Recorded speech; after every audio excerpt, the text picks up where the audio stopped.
Assalamualaikum warahmatullahi wabarakatuh. Innal hamdalillah nahmaduhu wa nasta'inuhu wa nastaghfiruh wa na'udzu billahi min syururi anfusina wa sayyi'atina. Man yahdihillahu fala mudilla lahu wa man yudlil fala hadiyalah. Asyhadu an la ilaha illallah wa asyhadu anna Muhammadan abduhu wa rasuluh.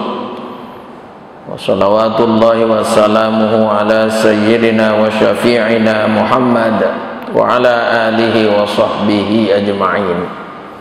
Amma ba'du, faqala Allah subhanahu wa ta'ala, a'udzu billahi minasy syaithanir rajim.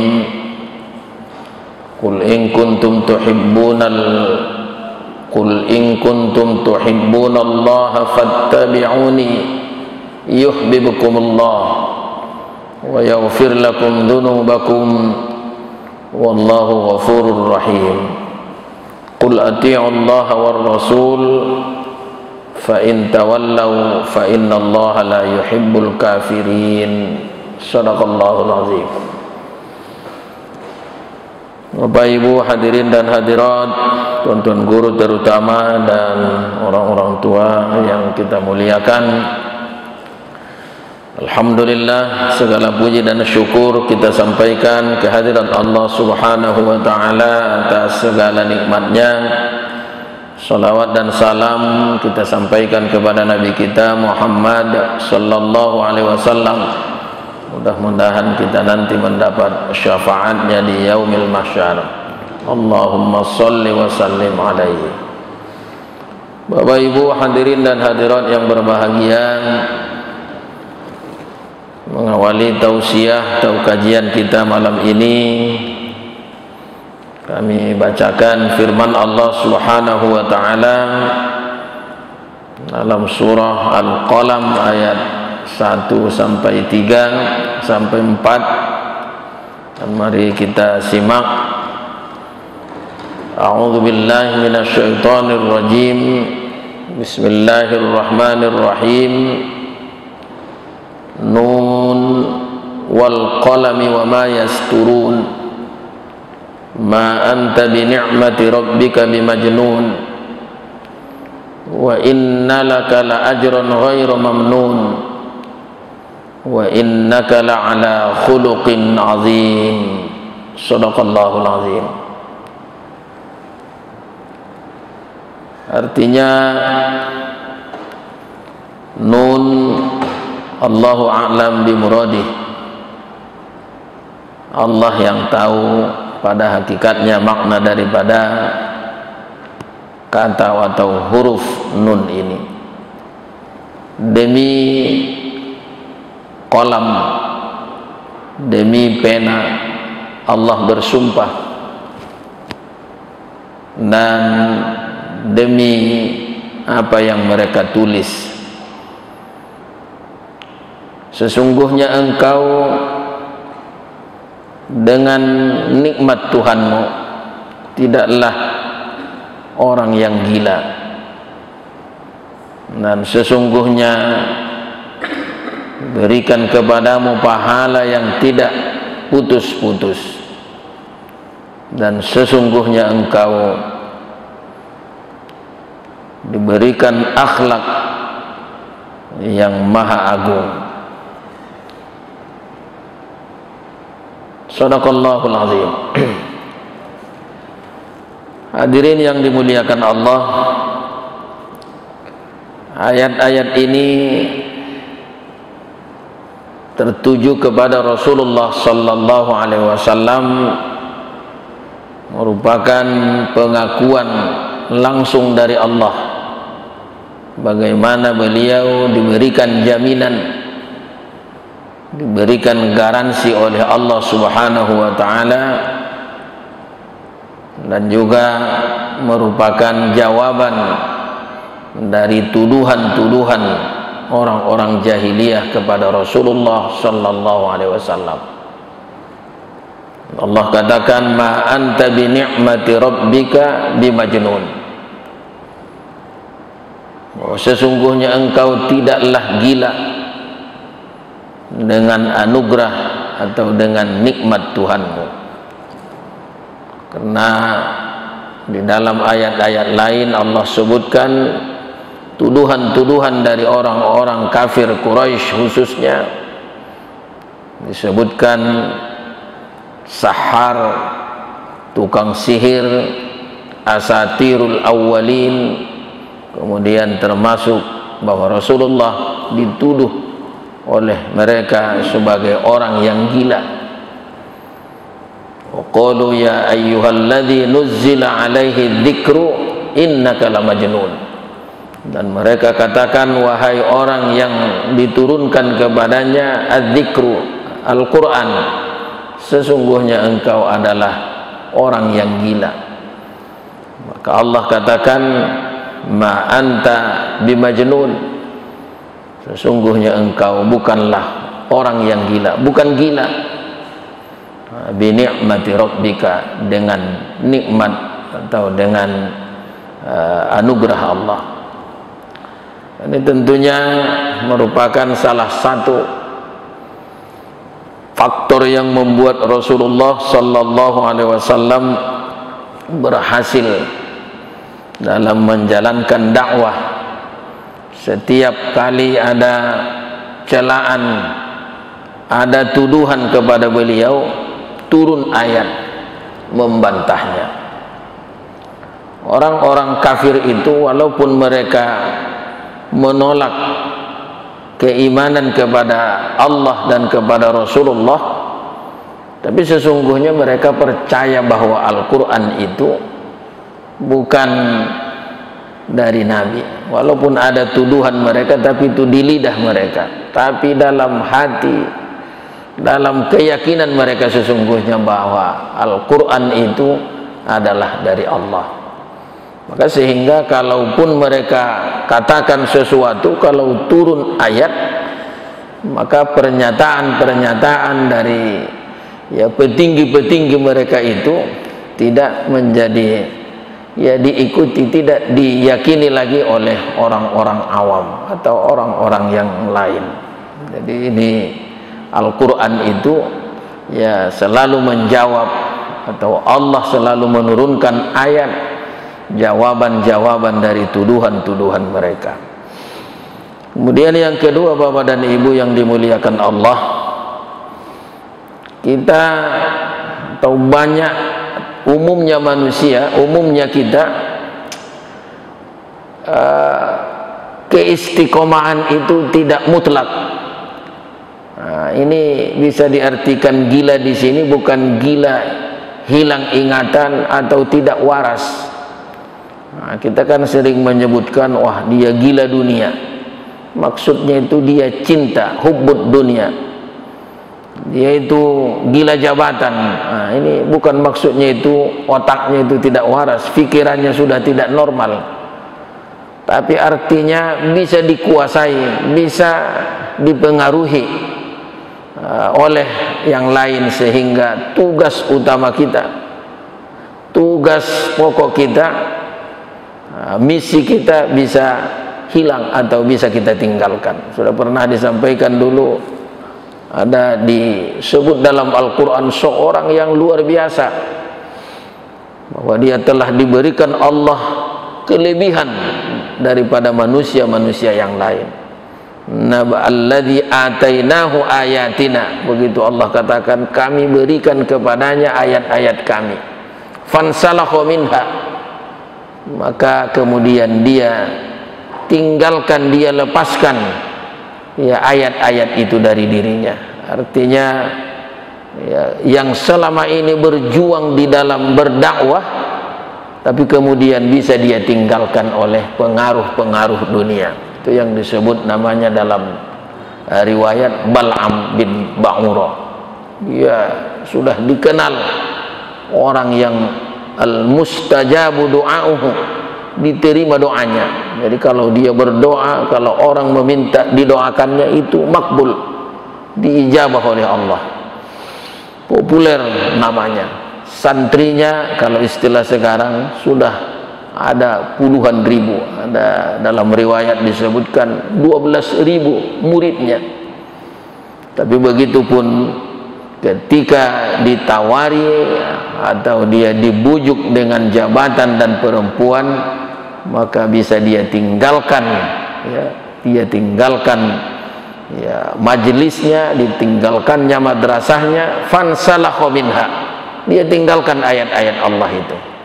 Fa'atba'ahu syaitan, lalu kemudian syaitan selalu mengikutinya, selalu menyertainya. Fakana minal ghawin, maka dia kemudian menjadi orang yang sesat. Rasulullah itu tidak bisa dipengaruhi. Andainya diletakkan di sebelah kanannya matahari, sebelah kirinya bulan, maka untuk meninggalkan dakwah Islamiyah itu dia tidak akan mau, karena dia dijamin Allah tidak akan tergiur dengan apapun.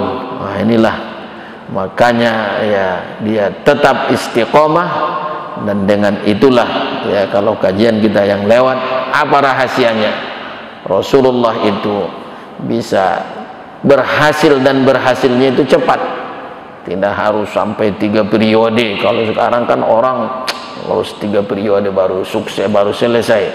Nabi tak pakai periode. Ya, seluruh alam ini sudah bisa berubah, bukan hanya di Jazirah Arabia, tapi sudah sampai ke negara-negara lain dakwah Islamiyah itu.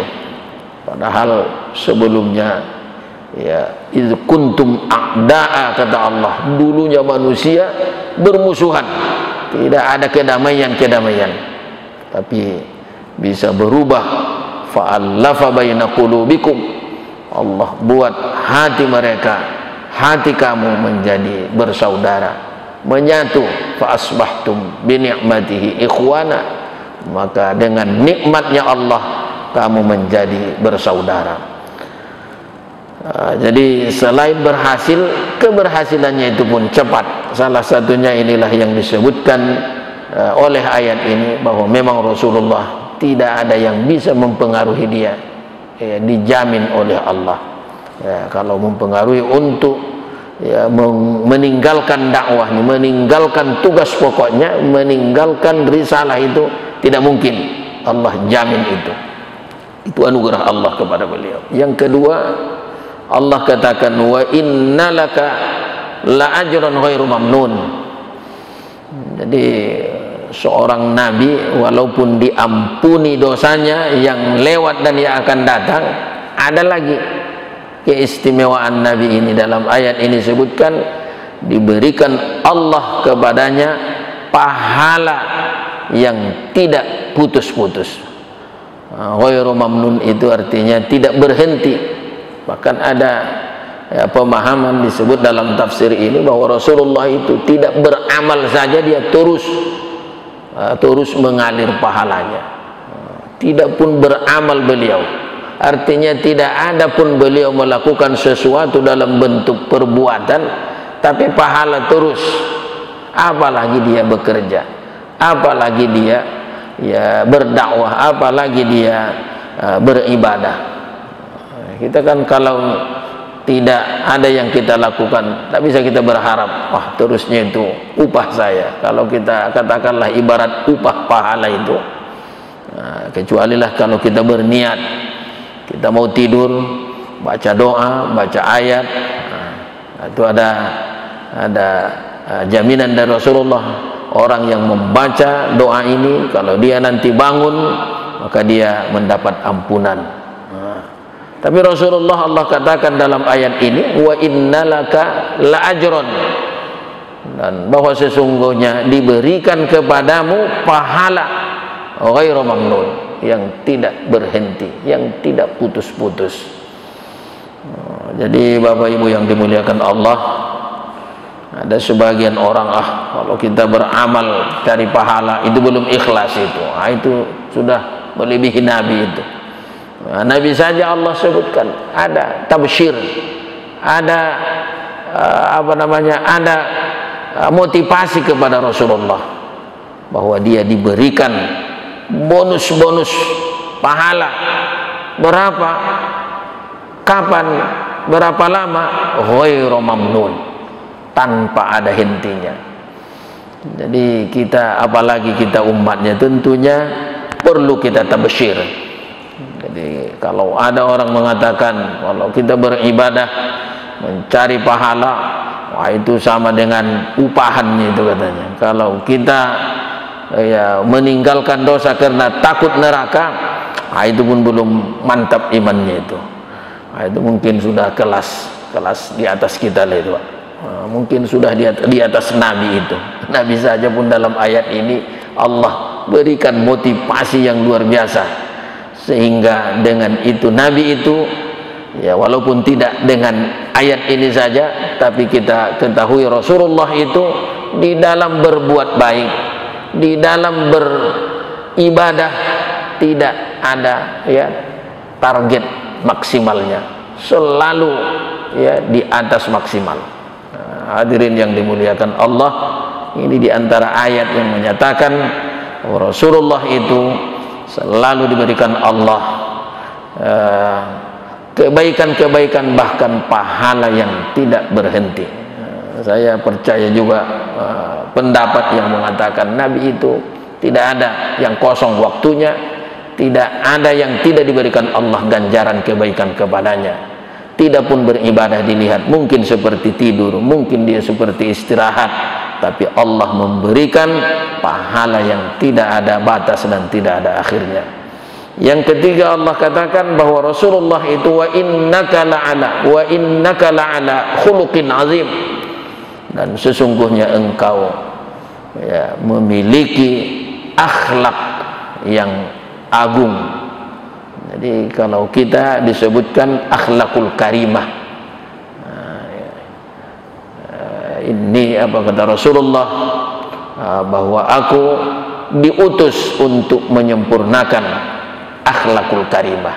Jadi kalau istilah yang umum ada akhlakul mahmudah, ada akhlakul karimah, akhlak yang terpuji, ada akhlak yang mulia. Tapi Nabi diberikan Allah di atas itu, ada namanya khuluqin azim, akhlak yang agung. Nah, ini yang ditanya oleh sahabat Aisyah, begitu juga Ali radhiyallahu anhuma, apa standar akhlak Rasulullah itu? Kalau Aisyah mengatakan khuluquhu Al-Quran, akhlak Rasulullah itu adalah Al-Quran. Itu disebutkan dalam hadis Muslim bahwa ketika ditanya Aisyah anna khuluquhu kana Al-Quran, adalah Al-Quran. Jadi bagaimana yang disebut dalam Al-Quran, lintalahum, kau harus berbuat lemah lembut kepada mereka. Nah, ini kalau kita lihat ayat ini dalam perang ini, pasukan melanggar perintah ya Rasulullah supaya jangan meninggalkan gunung Uhud. Puncaknya itu ketika perang Uhud, ketika itu beliau sebetulnya sudah ya mungkin ada yang memanas-manasi, ada yang memberikan masukan supaya dihukum saja orang yang melanggar perintah itu. Tapi Allah sebutkan dalam ayat ya, ayat 159 barangkali surah Ali Imran, fabima rahmatin minallahi, ya itulah kasih sayang Allah kepada Nabi Muhammad, bisa dia berlaku lemah lembut. Nah, linta itu artinya ya, dari lana ya linu, nah, lain itu artinya kan lembut. Linta, engkau lemah lembut. Fabima rahmatin minallahi lintalahum, dengan kasih sayang Allah kepadamu kau bisa berbuat lemah lembut kepada mereka. Siapa itu yang disebut Allah lahum? Itu mereka yang melanggar perintah aturan dalam medan perang, dengan itu pula kalah. Wah, saya kira sudah dipecat itu, atau mungkin paling tidak turun pangkat. Tapi Nabi tidak bisa, dia lemah lembut, tidak marah kepada mereka. Dipuji Allah dalam ayat itu. Walau kunta fadhan ghalizal qalbi, kalau seandainya engkau fadhan, marah, ghalizal qalbi, hatimu jengkel kepada mereka, marah kepada mereka, lam faddu min haulik, pasti mereka akan lari atau meninggalkanmu. Ini tidak mudah Bapak-bapak.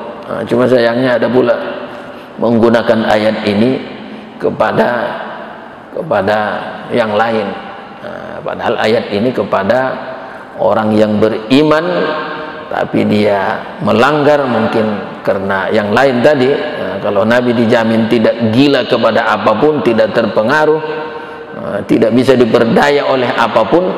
Tapi yang namanya manusia, walaupun dia berhadapan dengan kematian, ya, sebetulnya kan kalau perang sudah kematian ini, tapi rupanya disuguhkan ada harta, bisa juga terpengaruh sehingga mereka tinggalkan apa yang menjadi perintah Rasulullah. Mungkin itu sebagai contoh kepada kita, ya, kita tidak baik mengomentari sahabat, wah sahabat saja pun begitu, tidak begitu. Itu mungkin menjadi contoh kepada kita bahwa dalam berjuang itu harus betul-betul ikut komando, harus ikut imam. Walaupun ada kita lihat pertimbangan, wah ini lebih bagus, tapi sebaiknya jangan. Ya, kalau sudah ada kesepakatan, apalagi sudah diperintahkan oleh ya pimpinan perang ketika itu. Hadirin dan hadirat yang dimuliakan Allah, dalam kitab Ar-Rasul sallallahu alaihi wasallam, tulisan dari Sa'id Hawa, nah, ini salah satu buku Sirah An-Nabawiyah yang terkenal selain daripada Haikal, dan ada lagi tulisan daripada Ibnu Katsir. Ada dua hal yang paling pokok kenapa Rasulullah itu lebih berhasil daripada yang lain. Semua kita ini kan ingin mencapai target daripada kehidupan kita. Mungkin sebagian kebaikan, sebagian yang lainnya macam-macam. Yang pertama kata beliau adalah as-sifat al-asasiyah. Beliau punya sifat yang sangat mendasar. Ada diberikan Allah ya bawaan sifat. Nah, dulu sudah pernah kita kaji ayat-ayat yang judulnya Sifatul Insan Al-Fitriyah, sifat-sifat fitrah manusia. Nah, dalam Al-Quran ada kanal insan, itu sifat fitriyah itu. Dan itu umumnya memang tidak baiknya. Wa kanal insanu ajula, innal insana khuliqa halu'a, banyak. Wa kanal khuliqal insanu dha'ifa. Itu ada 12 atau 13 macam sifat yang disebut Allah langsung dalam ayat. Manusia itu begini dan seterusnya. Tapi Rasulullah itu ada sifatul as-sifat al-asasiyah. Ada sifat-sifat yang beliau miliki yang tidak dimiliki oleh sebahagian besar kita, atau mungkin kita miliki, kita punya sebahagian yang lain tidak. Yang pertama adalah sidquhu, sidqnya Rasulullah itu, dan semua nabi memang ada siddiqnya, siddiq, amanah, tabligh, fatanah.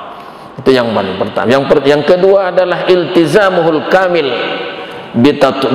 bitatbiqi ma yad'u ilaihi, bahwa Rasulullah itu iltizam. Nah, ini mungkin bisa kita artikan komitmen yang tinggi untuk menerapkan apa yang dia dakwahkan. Artinya Rasulullah itu dia tidak pernah menyuruh orang apapun dalam bentuk perintah ibadah atau kebaikan, perintah kewajiban atau perintah yang sunnah, kecuali dia benar-benar mempraktekkan atau melaksanakannya dengan sempurna. Nah, ini tidak mudah itu Bapak-bapak, lebih mudah cakap daripada berbuat. Kalau ngomong, wah itu gampang itu Pak, semua beres, semua lancar. Tapi ketika ya kenyataannya tidak seperti yang dia nyatakan. Dari Rasulullah itu diakui bahwa dia al-kamil bitatbiqi ma yad'u ilaih. Dia betul-betul sempurna, artinya tidak ada yang dia cakapkan itu, tidak ada yang dia suruh, tidak ada yang dia larang, kecuali dia mentaatinya atau melakukan atau meninggalkannya. Yang kedua, tablighuhu da'watullahi wa qiyamihi bidzalika kamilan, bahwa Rasulullah itu memang sempurna dalam cara berdakwahnya. Nah, kalau kita walaupun ada satu fakultas, kalau di UIN dulu IAIN ada fakultas dakwah, dan itu jurusan-jurusannya ada komunikasi ini, ada komunikasi ini. Nah, tapi di lapangan justru tidak lebih banyak alumni dakwah yang mengisi masjid. Sudah pernah kita lihat itu, justru lebih banyak yang lainnya. Nah, ini berarti teori-teori dakwah itu, secara retorika dakwah ini belum bisa menjadi katakanlah itu alasan untuk suksesnya sebuah dakwah itu. Belum lagi kita lihat hasilnya. Jadi bapak dan ibu yang dimuliakan Allah, mungkin bapak-bapak lihat dulu nanti di daftar khotib di sini, mana lebih banyak alumni syariah atau alumni tarbiyah daripada alumni dakwah khotib kita di masjid ini atau penceramah. Saya tidak tahu itu. Saya alumni syariah saya. Kalau S2-nya alumni bidang manajemen pendidikan. Tidak pula sama. Jadi Rasulullah itu dalam berdakwah memang sempurna dalam menyampaikan atau dalam teori dan praktek dakwahnya. Ini mungkin belum ada analisa tentang dakwah, bagaimana Rasulullah itu memulai dan bagaimana dia ketika berdakwah, mana lebih banyak tabsyirnya daripada tanzirnya. Sekarang kalau kita lihat di masjid-masjid, ada kemarin ada di hotel Emerald Garden, ada dari Bimas Islam Pusat, melihat bagaimana kondisi umat Islam di Sumatera Utara. Saya bilang salah satu yang kita lihat itu di masjid-masjid banyak perubahan-perubahan. Yang dulunya ada berzikir, tapi kemudian sudah berubah, tak ada lagi berzikir dan berdoanya lagi bersama-sama, sudah sendiri-sendiri. Ini apakah dakwah yang lama ini tidak bertahan lagi sampai sekarang, atau sudah tidak digandrungi orang, tidak lagi disukai orang? Lalu sekarang sudah ada yang menawarkan yang mudah-mudah, tak usah pakai ini tak penting, ini tak boleh. Jadi orang suka yang ringan-ringan. Jadi apakah kalau berdakwah itu menyampaikan yang ringan saja kita, jangan yang berat? Ini. Jadi bisa bapak, sudah banyak itu yang berubah. Saya waktu di Medan Kota ada satu masjid di Jalan Laksana itu. Dulu orang Along Al-Wasliyah di situ, sekarang tak ada lagi pakai zikir, ada lagi di Jalan Pancing. Itu yang saya lihat. Apakah itu terkait dengan dakwah atau kita menyampaikan kajian-kajian yang disampaikan oleh ustadz-ustadz kita, guru-guru kita yang dulu? Bukan itu, jangan kita ragu itu Pak, jangan dianggap karena itu tidak kuat. Saya ada rusak buku saya, kitab saya sampai rusak kulitnya karena sering saya bawa ceramah. Itu ditulis oleh ulama terkenal Wahabi dari Madinah, tapi isinya tidak berbeda jauh dengan yang kita atau yang diamalkan oleh kaum tua. Lalu datang pernah mengaku kami bukan bermadzhab katanya, datang ke rumah suami istri, satu jamaah tabligh suaminya, yang istrinya katanya dia bermanhaj salafi, dia bukan bermadhab katanya. Apa manhaj itu, ku bilang. Dia pun tak tahu rupanya. Aku rasa yang dibodoh-bodohi gurunya kau, ku bilang. Ayo kita buka dulu ini, ku bilang. Rupanya tak bisa jadi membacanya, tapi tak bermadhab dia. Kalau gitu dengar ku baca, ku bilang. Saya baca, percaya kau sama aku bilang. Saya baca salah satu yang sunnah itu dalam kitab ini, tulisan dari Abu Bakar Jabir Al-Jazairi, membaca ayat-ayat Al-Quran atau berzikir, berdoa untuk yang mati. Jadi ada, cuma itu tak dibaca karena itu menyusahkan. Jadi kalau bisa berdakwah itu semua tak perlu, cukup sholat saja katanya. Ada begitu teori berdakwah itu, jangan banyak tugasnya, jangan banyak pekerjaannya, tawarkanlah yang ringan-ringan. Biasanya orang suka itu, tapi jangan terus ringan. Jadi dakwah kita, maksud kita di sini cerita dakwahnya, bukan mau menjelekkan siapa, tapi Rasulullah itu dalam berdakwah itu kamilan, sempurna cara berdakwahnya. Cara mengajak atau berdakwah Rasulullah itu disebutkan di sini kamilan, tablighuhu ma yad'u ila Allah wa qiyamihi bidzalika kamilan, sempurna. Kemudian yang keempat adalah aqluhu al-azim wa fatanatuhu, artinya akal,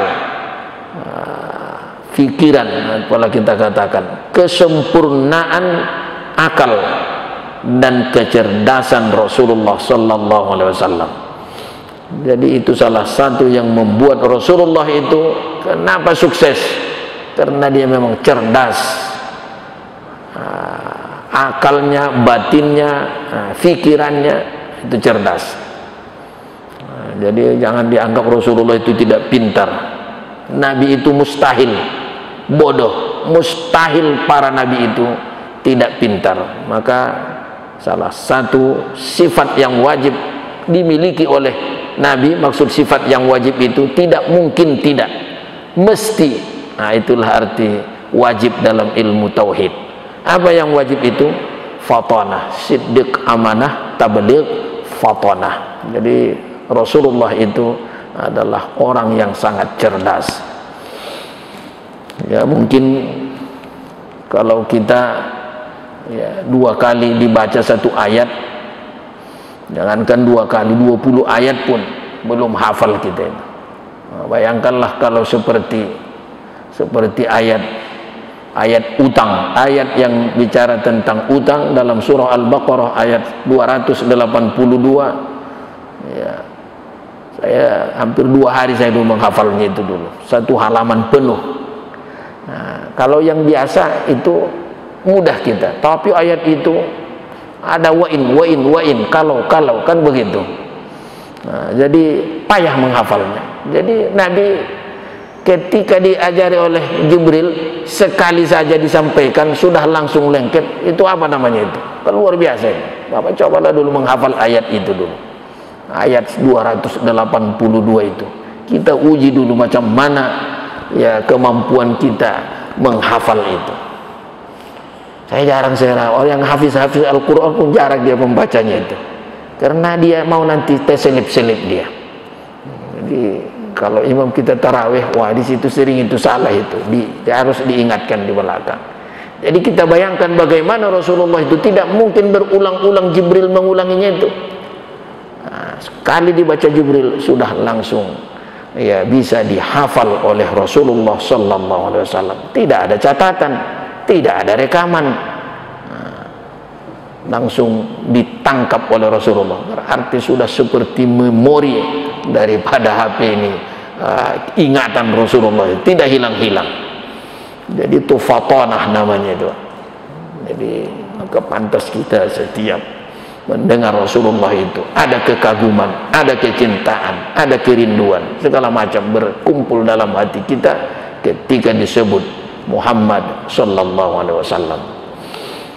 Yang kedua, kata beliau, Rasulullah sallallahu alaihi wasallam itu yang sangat menentukan kesuksesan daripada dakwah beliau itu adalah al-qudwatul ulya.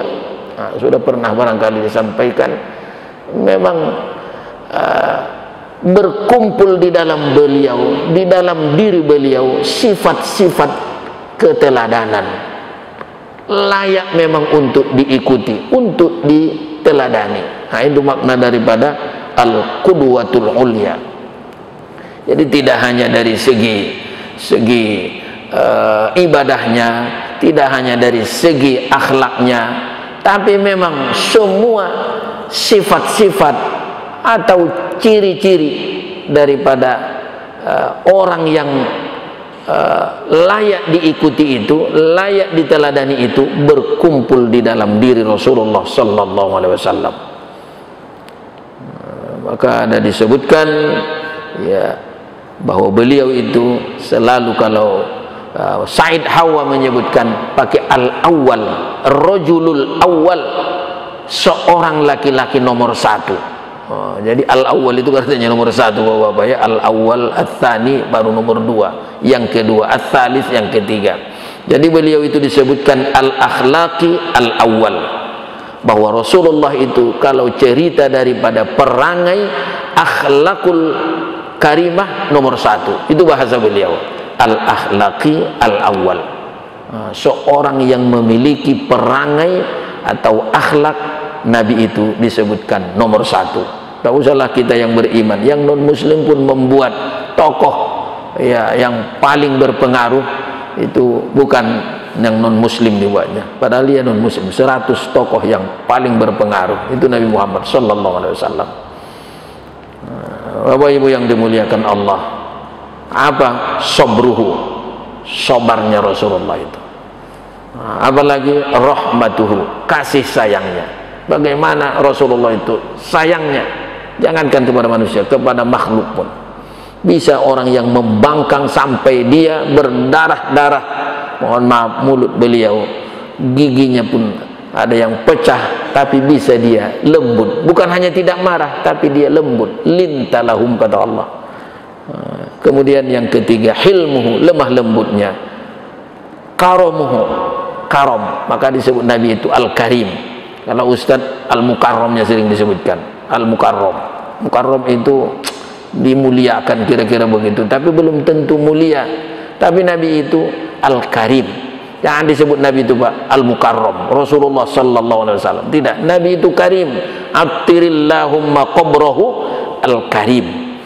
Jadi Allah membuat kuburan Nabi itu yang sangat mulia itu menjadi wangi. Itulah artinya itu. Walaupun mungkin dirasakan tidak wangi betul, tapi pasti wangi karena banyak minyak wangi di situ. Tapi tidak pun dengan itu Allah buat attirillahumma qabrahul karim. Bapak Ibu yang dimuliakan Allah, jadi ada karimnya itu Nabi Muhammad, maksudnya itu bukan al-mukarram tapi al-karim. Kalau di kampung saya dirubah mereka saya asyarif katanya, tapi padahal karim. Attirillahumma qabrahu al-karim. Kemudian ada lagi tawadu'. Tawadu' tidak mudah Pak, dia berkumpul sama dia ya, kemuliaan, tapi tetap juga tawadu'. Kita tak usah banyak pun berkumpul sama kita, belum kaya, belum penguasa, belum macam-macam, tapi sudah sombong, sudah tidak tawadu'. Kemudian yang ketiga, yang kedua disebutkan rajulul usrah al-awwal. Beliau kalau cerita usrah, keluarga, beliau adalah nomor satu. Jadi kalau ada ya, seperti sekarang ada kan nanti ada penilaian keluarga teladan, keluarga sakinah, kalau kita selalu sebutnya keluarga sakinah.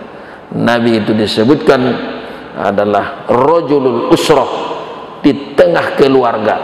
Kalau sudah usrah itu ya, di situ ada ayah, di situ ada anak, di situ ada saudara, di situ ada istri, ada tetangga dan sebagainya. Nah, ini tidak mudah itu Pak. Kalau kita sudah dinilai orang-orang yang dekat dengan kita orang yang baik, itu sudah merupakan ukuran kita itu orang baik. Khairukum li ahlihi wa ana khairukum li ahli, kata Rasulullah. Sebaik-baik kamu adalah orang yang paling baik kepada keluarganya, dan aku adalah orang yang paling baik kepada keluarganya. Ya, ada yang selalu meludahi dia setiap lewat, tapi ketika sakit justru Nabi yang duluan ya menjenguk dia. Itu kan tidak mudah itu Bapak-bapak. al-muallim wal murabbi al-awwal. Rasulullah itu ketika dia sebagai guru dan pendidik juga diakui dia yang terbaik, al-awwalu juga, yang pertama, nomor satu. Kemudian yang keempat disebutkan Rasulullah itu adalah rajulud daulah, adalah pemimpin bangsa, al-awwal, nomor satu, terbaik di dalam memimpin bangsa. Memimpin, ya, sebagai pemimpin Rasulullah itu nomor satu, yang terbaik. Siasian wa askarian katanya, baik itu pemimpin politik maupun pemimpin, ya, pemimpin perang. Jadi ketika beliau memimpin politik pun di parlemen andainya ada, ya, kalau ada seperti kita presiden, gubernur dan sebagainya, menteri, maka Rasulullah itu yang terbaik, al-awwal disebutkan, nomor satu. Sia-sia dua askarian.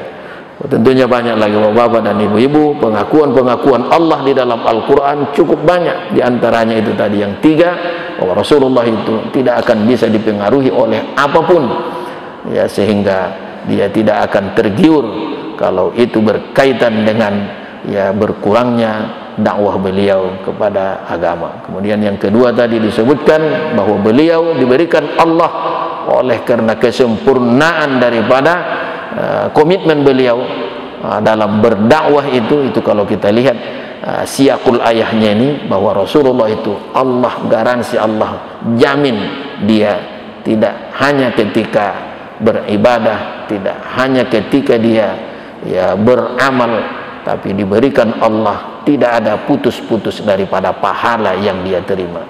Kemudian yang ketiga, pengakuan Allah langsung dalam ayat tadi, bahwa beliau dijamin atau diakui oleh Allah la'ala khuluqin azim, memiliki akhlak yang agung. Kalau kata Aisyah, bagaimanalah keagungan akhlak Rasulullah itu, anna khuluquhu kana al-Quran, bahwa sesungguhnya akhlak Rasulullah itu adalah Al-Quran. Demikian kajian kita bapak dan ibu, mudah-mudahan ada manfaatnya. Maaf mungkin ada hal yang kurang berkenan.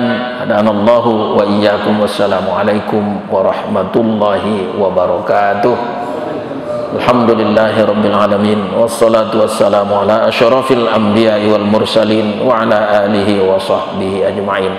Allahumma hdina bihidayatil Qur'an, Allahumma rzuqna mutaba'atan Nabi Muhammadin sallallahu alaihi wasallam qawla wa sifatan wa amalan birahmatika ya arhamar rahimin. Rabbana atina fid dunya hasanah wa fil akhirati hasanah wa qina adzaban nar. Subhana rabbika rabbil izzati amma yasifun wa salamun alal mursalin walhamdulillahi rabbil alamin. Taqabbalallahu minkum